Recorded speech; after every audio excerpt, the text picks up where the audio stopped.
What's up? Today I'm going to do some cute Halloween nail art, ghost on one hand and pumpkins on the other because I can't pick and why should I? I am not a professional nail tech, so don't take any advice. This is just for funsies, just for me doing my DIY stuff. So I had a gel X set on, and I am filing that off. It had some very thick heart charms on it, so I really had to drill, baby drill. But as you can see here, most of the product is gone. So then I just clip the excess length because I'm going to end up soaking these off. And if you know me, I'm not very patient.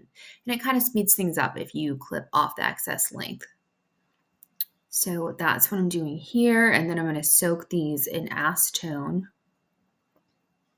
I personally just love cute nails. I always find that I'm trying to rein myself in because I just want to do the most. Like I wanted to add rhinestones to this, but I obviously didn't. So I got these cute little things off Temu for like a couple bucks. You put warm water in the bottom, the top comes off, and then you put the acetone in. You just soak them. Like I said, no patience for me. So I soaked them for 4 minutes, and then I was like, I'm bored. So I started to drill off the excess. So it will kind of start to come off. And in my mind, it's faster if I drill it instead of just waiting for the acetone to penetrate all the way to the natural nail. So I am just, I got to be doing something. I get bored. But then I soak them again because I really want to make sure everything is off so that the new set I put on, there's no lifting, no problems, just grows out and doesn't lift. So here I am, basically my new nail growth. I do my nails like every 2 weeks. I can stretch them to 4 if I need to, but it's no fun. I like to redo them. So I have it here on a low setting and I'm using a fine grit to just kind of do the new growth area. I'm not really doing the whole nail. Well, actually I just did there. That's because I still had some excess product on that like glue from my last set. All right, and then I take this cuticle pusher and I start pushing. I tried to be cool and do a dry set, but I ended up using cuticle remover because as you see here, I'm trying to do it, didn't really work. So I got my cuticle remover, slapped that on there, and it worked a lot better. I've had that cuticle remover probably 10 years and still going strong. So here's my Gel X. I do use the brand. I'm not like a scientist or a specialist, so I want the best products because I'm, not a professional, like just doing the best I can out here. So I definitely want the best products. I think it makes it easier. So here I am. I'm just matching them to my nails after I've gotten all the product off. It comes in a pack like this. It's really nice, except for 2 of my fingers are the same size, so I'm definitely going to run out of those. But you can buy like just one size to kind of refill your thing. These are the extra short almond. I work in an office and I'm on the computer a lot, so I can still type in these, and that is why I do them so short. Otherwise, they'd be super long and wild. So here's the Gel X. I use all Gel X products. I use their 1, 2, and 3. 1 is just a dehydrator. You just slap it on. It doesn't have to be perfect. 2 is a pH bonder. Once again, slap it on. It's not the type of thing it just evaporates. Like it's not gonna leave anything on your skin. And the third one is, which I don't know why these nails don't come pre-etched. Like I feel like it's a premium product, but whatever. It's a chemical etching agent so that it isn't a flat surface and it sticks better. So you do that on the Gel X tips. Then I got these super ugly gloves because I don't want to age my hands with my UV light. And I'm very pale, so here I am. So you take this Gel X. This gold bottle is basically just glue. So you just paint on a thin layer on the natural nail. And then what I do is I hold it upside down so the product kind of like goes from the sides like into the middle. I learned that from a nail tech I used to go to. And then you're just going to cook those for 30 seconds. Don't cook them any longer because you still want it to be pretty tacky. And then I got this other nail lamp because one is not enough, obviously. And so you take the tip and it covers the whole nail and you just paint the back of it and you put a little excess. You can't see it that good. And then you just put it on top, cure it, flash cure it for 10 seconds using that little nail. It's really hard in the normal light. So here you can see it better. Just a very thin coat and then kind of a little bit clumped at the bottom. And then you push it down at an angle, starting at your, oh my gosh, my cat. Love him. So cute. Yeah. And then you just glue it on, It's definitely something that takes practice. My first set did not last very long. I mixed my own color because I'm not a billionaire. Everything you see, all those nail polishes I have right there, those are all the nail polishes I own. Okay. We have to mix our own colors because I'm not a nail salon. I only do one person's nails, my own. So I don't have a bunch of colors. I mix that up myself.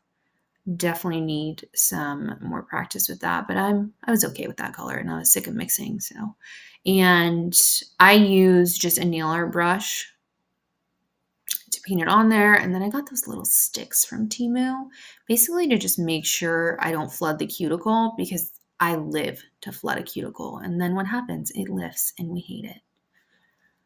So I did 3 coats. I'm normally lazy and I'll do like 1 or 2. And the last couple times I did that, it was bothering me because I was like, ugh, just doesn't look great. And I'm the one that looks at my nails all the time. So I put in the effort this time. And here I am mixing the color for the pumpkin. And I was like, oh, that's red. Let's get some yellow. So I have all the primary colors, right? And then like a couple of other colors that I bought. So now I'm mixing orange. I still thought that was too dark, so I did a little more yellow. Yeah, it's still like, ooh. I was reading orange on camera, but to me it really looked quite red. So this is going to be the base of the pumpkin. You're just kind of painting it in like a heart V shape on the nail. It's like a pumpkin French. It's really cute. And it really wasn't that hard. It's more abstract than you would think. When you look at it, it's like, whoa, that looks, really hard, but it wasn't. And you can do this on your natural nails. You don't have to do a gel X set. You could just mix up your colors at home and do whatever. And these are like literally the cheapest brushes you can buy. So, you could use like a paintbrush from the dollar store probably. So here I am just painting my little pumpkin shapes, getting them to my liking.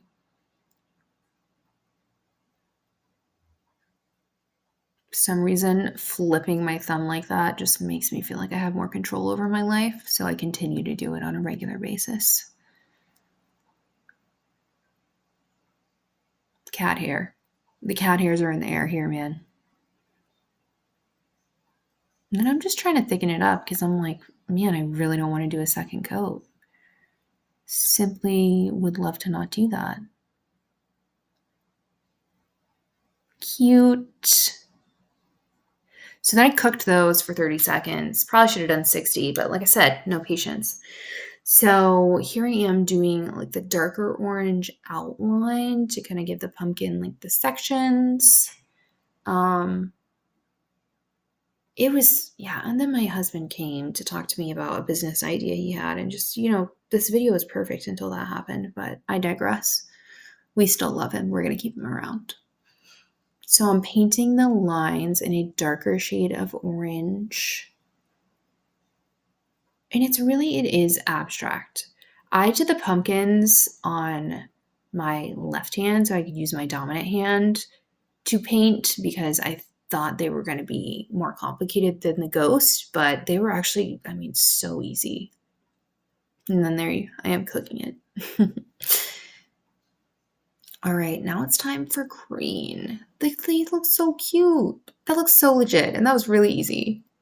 So I kind of have this like neon green that I bought before I realized I can't buy every color. I'm just going to have to mix my own.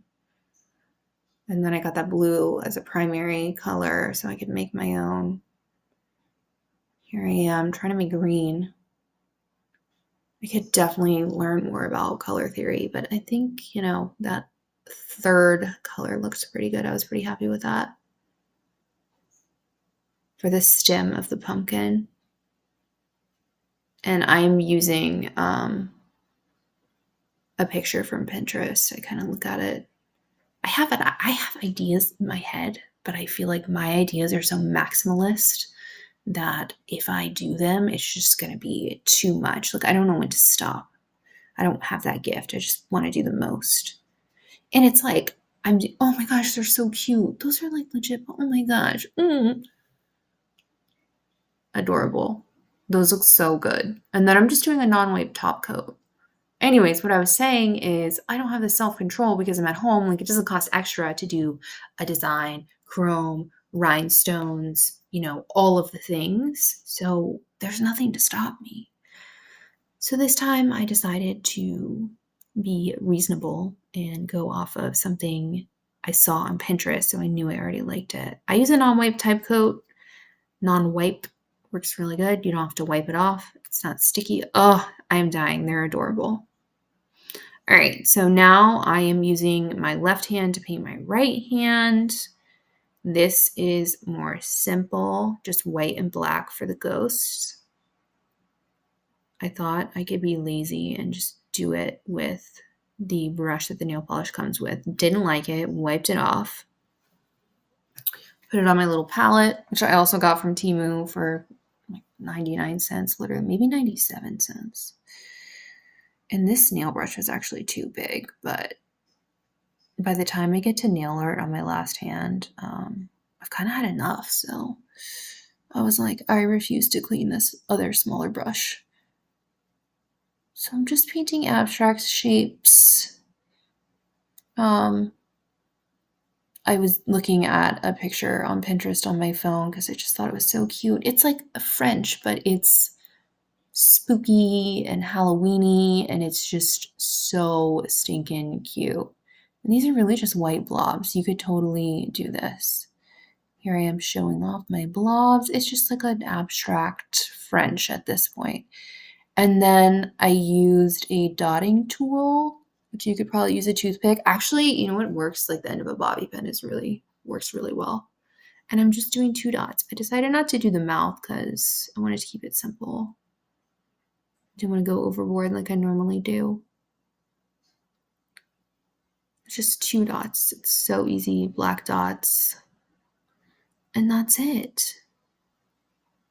Freaking adorable. I love these. I think it's so funny and cute. And when I look at them, I'm going to smile every time. Doing my non-wipe top coat from Kiara. Whatever. I'm not going to act like I know about products because I really don't. Just putting on the finishing touches. Adorable. And then here I am chewing on my cuticle oil that I bought from a nail salon years ago. I like to oil up my cuticles. I feel like I put them through trauma when I'm doing my nail prep. So I gotta make them all slimy and oily so they look healthy and pretty. And these are all the colors I used. I love mixing my own colors. I feel like it gives you so much more freedom and creativity. Look how cute! Oh my gosh. I think they're so cute. I'm actually kind of leaning more towards the pumpkins, and I really thought it was the ghosts that I was gonna like. Here I am, feeling happy. Adorable. Oh my gosh, it's so cute. Oh, I'm looking at them right now. Beautiful. And here is the finished product, guys. I love it. Definitely try it. Let me know in the comments if you like the ghost or the pumpkins better.